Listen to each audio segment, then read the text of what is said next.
Hello friends, welcome back to my channel. তো চলে এলাম ছাদ বাগানে। আজকের বেশ কিছু সবজি তোলার আছে। স্পেশালি আজকে তুলব পুঁই শাক। আর পুঁই শাকগুলো বন্ধুরা, আমি জানি ভিডিওতে সেভাবে তো সত্যি কথা বলতে বোঝানো যায় না যে ঠিক কতটা মোটা পুঁই শাকগুলো। তো সেগুলোই আমি এই যে একটা ছুরির সাহায্যে কেটে নিচ্ছি।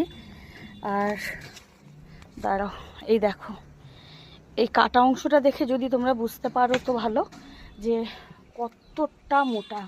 আর পুঁই শাকের একটা ব্যাপার আছে, যত কাটবো তত কিন্তু আরও হতে থাকবে। তো সে কারণেই আর কি কেটে নিচ্ছি। আর এই মোটা পুঁই শাকগুলো যদিও আজকের কোনো ভিডিও তোমাদের সঙ্গে শেয়ার করব না, এগুলো আগে দেখিয়ে দিয়েছি অলরেডি। এইসব ভিডিওগুলো তো তোমরা আমার চ্যানেলে পেয়েই যাবে।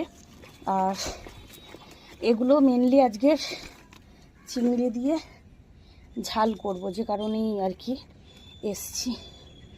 উফ, পুঁই ডাঁটাগুলো মানে তোমাদেরকে বোঝাতে পারছি না বন্ধুরা ঠিক কতটা মোটা। আর এই যে ছোটো ছোটো আবার ডাল অলরেডি বেরোতে শুরু করেছে। এই যে এই দেখো কত বড় কত বড়। উফ, এই দেখো, এবার দেখো, বুঝতে পারছো কতটা মোটা। আরও আছে। আর পুঁই ডাঁটাও যত কাটবো তত কিন্তু ও আরও নতুন নতুন ডালপালা বেরোতে থাকবে। তো সে কারণেই আর কি এটা অবশ্য না কাটলেও হয়। আর এই যে একটা রয়েছে দেখো, আর কত বড় বড় এক একটা গাছই বোধ হয় বিশাল বড় বড়।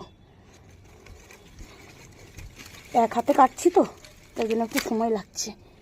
উফ, বিশাল বড় বিশাল বড়। এগুলো দিয়ে বড় যে চিংড়িটা হয়, যেটাকে চাপড়া চিংড়ি বলে বা ভেনামি বলে অনেকে, সেই চিংড়িটা দিয়ে ঝাল করব। আর এতটা উঠেছে, মানে কত কেজি হয়েছে আমি বলতে পারবো না। এইখানে দেখো, এই টপটাতেই খালি 4টে। দাঁড়াও, এক হাতে তো অসুবিধা হচ্ছে।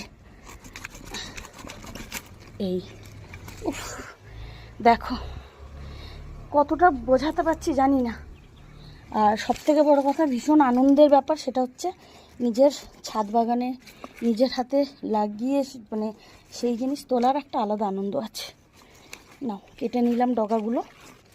গাছটা এতে করে কি হালকা হয়ে গেল, আর আরও নতুন নতুন ডালপালা বেরোবে। আর এর সঙ্গে কিছু